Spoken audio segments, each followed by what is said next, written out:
What's going on, everybody? So Dark Souls is going to be coming out March 24th, 2016, and this is one of those games where you either love it or you really just hate it.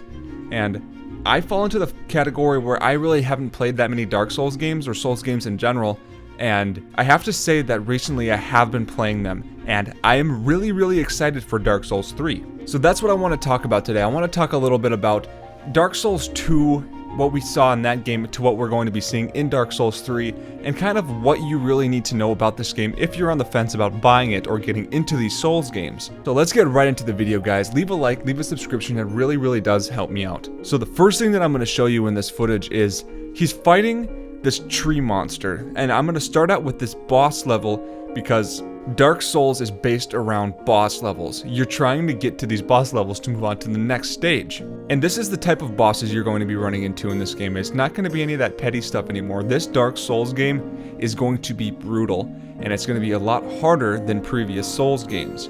A lot of people are saying that Bloodborne seems to be rubbing off on Dark Souls 3 a little bit, and if you have played Bloodborne, you know what I'm talking about. I can't really explain it that much, but just that dark feel of Bloodborne is kind of making an appearance in Dark Souls 3. Some of the things that many of you Dark Souls fans might want to know is that this game is going to be much more fast-paced than previous games. This may be way different than you are really used to in a Souls game. Instead of throwing hordes of enemies at you at one time, they're kind of dumbing it down a little bit, so to say, and confronting you almost individually with these enemies. There are many areas where you're going to be confronted with many enemies, but they are kind of trying to bring it back to where they're going to throw one enemy at you, and this enemy is going to be difficult on your way to these boss levels, and just making your way through the game. Now, many forums I've been reading are saying that this game is going to implement Demon Souls roots a lot. The fear factor, again, that is kind of bringing it out from Bloodborne as well, along with the enemies that are a lot more tough, kind of gives it that factor of Demon Souls roots in this Dark Souls 3 game. Now, something that you do see a lot in Dark Souls 2 that is probably not going to be coming around in Dark Souls 3 as much is the backstab. Yes, the backstab is the way to get things done, right? Wait for an enemy to swing, jump out of the way, and slice them up in the back. In Dark Souls 3, they are basically trying to get away with this. Many of the enemies are going full circle in swings now, making it harder to do this backstab motion. That being said, that does not mean that all of these enemies are going to be that way.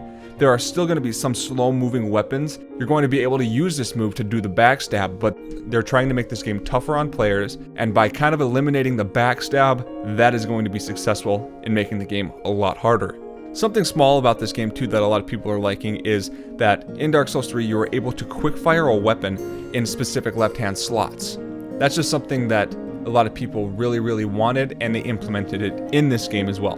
Now, another common practice in this is to wait for your enemy to sidestep, swing, just in time enough for you to dodge, to get used to their actions and utilize that knowledge down the road with these same enemies. Now, in Dark Souls 3, they're trying to get away with that as well, making the game a little bit more difficult, making the enemies' motions a lot more smooth and swift, making combat feel a lot different than previous Souls games. Something that I really do like in Dark Souls 3 that's compared to Dark Souls 2 is that they're taking things that they learned from Bloodborne on these new-gen consoles and implementing them all, including some into Dark Souls 3. So it's not going to be a trial and error anymore. They have done the trial and error, and so they're trying to perfect Dark Souls 3 on these new-gen consoles, making it the best experience for the player. And I think that it's going to prove itself very well when this game gets released. Now, when this game does come onto the market, it's going to change the way people rage, of course. After all, this is a Souls game. You do need to understand that, and these games are extremely hard. They're not for everybody. Trust me, I haven't even beaten one yet. I just kind of play it for the fun factor, and I know that there are certain spots where I just cannot beat, and I accept that. But of course, you know, you have the diehard fans that try to defeat every boss 100 times. But I do feel like this game is going to live up to its name, definitely. So you know what, guys, that is all I have for you today. Leave a like, leave a subscription, it really does help me out. I will see you all later.